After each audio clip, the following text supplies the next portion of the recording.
33 soldats maliens ont été tués lundi dans le nord-est, près des frontières du Burkina Faso et du Niger, dans l'attaque la plus meurtrière attribuée à des djihadistes contre les forces maliennes cette année, selon un nouveau bilan de l'armée. Je pense réellement qu'au niveau des dispositifs de l'armée, il faut revoir pour voir concrètement qu'est-ce qui ne marche pas. Parce que nous ne pouvons pas continuer à perdre. Si les Européens perdent 2 ou 3 personnes, c'est un scandale. Mais nous perdons à 40, 50 personnes et on n'arrive pas à prendre des dispositions. Ça ne marchera pas. Il faut que des punitions au niveau des forces armées de sécurité, qu'on arrive désormais à voir ce qui se passe. Aujourd'hui, il y a un vice-président qui a été nommé.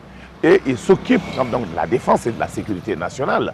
Mais je le vois, il est sorti seulement à une semaine de l'activité qu'il a organisé un trophée à son nom à Gao. Et à Gao, on frappe ça pour montrer à la communauté internationale, pour dire que nous existons et nous continuons à frapper et nous continuons à faire mal.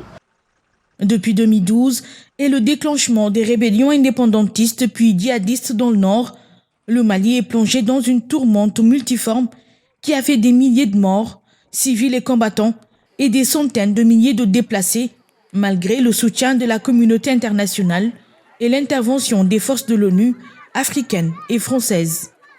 Vraiment, je suis très déçu de cette situation. Quand on voit qu'il n'y a toujours pas de solution sur la question du Nord, tous les jours, nos soldats sont tués inutilement.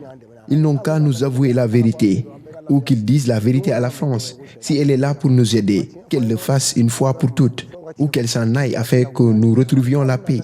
On nous tue comme des poulets. Tous nos militaires vont finir par se faire tuer. Et pour clore le tout, ce sera au tour des civils ensuite. Cette zone, dite des 3 frontières, où de telles attaques passaient pour s'être relativement espacées ces derniers mois, sous l'effet d'opérations intensifiées des armées françaises et nationales contre les djihadistes, aura donc connu 2 bains de sang le même jour, l'un au Mali et l'autre à une centaine de kilomètres au sud au Niger. L'opération n'a toujours pas été revendiquée.